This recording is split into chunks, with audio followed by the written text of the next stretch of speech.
ఎన్టీఆర్ వజ్రోత్సవ వేడుక. ఇది ఒక అపూర్వ ఘట్టం. గత సంవత్సరం ఎన్టీఆర్ శత జయంతి వేడుకలు జరుపుకున్నాం. సంవత్సరం అంతా కూడా జరిపాం. ఒక్కొక్కసారి ఒక యుగ పురుషుడు పుట్టినప్పుడు ఏ విధంగా చరిత్ర మరిచిపోదో దానికి ఉదాహరణే నందమూరి తారక రామారావు గారని చెప్పి నేను మీకు తెలియజేస్తున్నా. ఒక దేశంలో కాదు, ప్రపంచంలో అనేక దేశాల్లో ఆయన యొక్క శత జయంతి ఉత్సవాలు జరుపుకున్నాం. ఈ రోజు మళ్ళీ 75 సంవత్సరాలు సినీ వజ్రోత్సవ వేడుక చేసుకోవడం, ఈ రోజు మనం అందరం కలిసి మళ్ళీ ఒకసారి మాట్లాడుకోవడం చాలా సంతోషం. భారతదేశ సినీ చరిత్రలో ఎన్టీఆర్ ల విభిన్న పాత్రలో పోషించినటువంటి ఒక నటుడు వేరే వాళ్ళు ఎవ్వరు దొరకరు, ఎవరు కనిపించరు. ఏ పాత్ర పోషించినా ఆయన మీరు చూస్తే ఆ పాత్రలో జీవించాడు. ఒక వెంకటేశ్వర స్వామి పాత్ర వేయాలన్నా, శ్రీకృష్ణుడు పాత్ర వేయాలన్నా ఆయన ఒక క్రమశిక్షణ. నాన్ వెజిటేరియన్ తినేవాడు కాదు.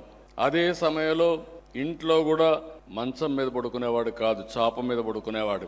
అంటే ఒక మనిషి ఏదైనా ఒకటి చేయాలంటే ఏ విధంగా ప్రాక్టీస్ చేస్తారనేది ఎన్టీ రామారావు గారు ఒక ఉదాహరణ. ఒక రాముడు, ఒక కృష్ణుడు, ఒక వెంకటేశ్వర స్వామి. ఒకప్పుడు మీరు చూస్తే ఇళ్లలో పూజ చేయాలంటే, ఇప్పుడు కూడా మీరు చూసారు ఆయన ఏదైతే బ్యూటిఫుల్ గా మన వాళ్ళు క్యాలెండర్ తీసుకొచ్చారు. అది తీసుకుంటే ఒక పవిత్రమైన భారం. దేవుడు అనేవాడిని మనం చూడలేదు కానీ ఎన్టీఆర్ రూపంలో దేవుళ్ళని చూస్తున్నామని చెప్పి కూడా నేను మీకు తెలియజేస్తున్నా. లవకుశ సినిమా నేను చిన్నప్పుడు విన్నాను, చూశాను. లవకుశ సినిమా వస్తే ఎక్కడో పల్లెటూరు నుంచి ఎడ్ల బండ్లు కట్టుకొచ్చి ఆ సినిమా చూశారంటే అది ఎన్టీఆర్ అని చెప్పి కూడా నేను మీకు తెలియజేస్తున్నా. ఇలాంటి 1-2 కాదు, మన జీవితంలో చాలా చూశాం. ఎన్నో ప్రయోగాలు చేశాడు. పోతులూరి వీర బ్రహ్మం గారి చరిత్ర, ఆ చరిత్రలో ఆయన చూపించిన సంఘటనలు మనం చూస్తే కలియుగంలో ఏమేం జరుగుతుందో అవన్నీ చూపించి ఒక రీసెర్చ్ చేసి ముందుకు పోయిన వ్యక్తి. శ్రీనాథ కవి సార్వభౌమ కూడా ఇలాంటి సినిమాల్ని ఒక రీసెర్చ్ చేశాడు. ఆ రీసెర్చ్ చేసి అలాంటి పాత్రలు తీసుకొచ్చాడు. తోడు దొంగలు సినిమాకు రాష్ట్రపతి అవార్డు కూడా వచ్చే పరిస్థితి వచ్చింది. సినిమాల్లో హీరోగా చేసినట్టే రాజకీయాల్లోనూ నిజమైన హీరో ఎన్టీఆర్ అని చెప్పి కూడా. అచ్చ తెలుగుదనం, తెలుగువాడి ఆత్మగౌరవం, రెండింటికి అర్థం ఎన్టీఆర్.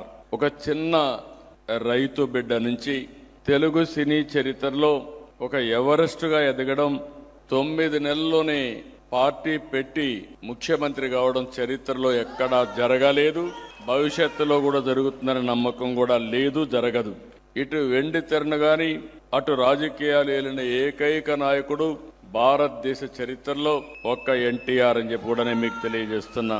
రంగం ఏదైనా ఆయన అడుగు పెట్టిన ప్రతి చోట సువర్ణ అధ్యయనమే.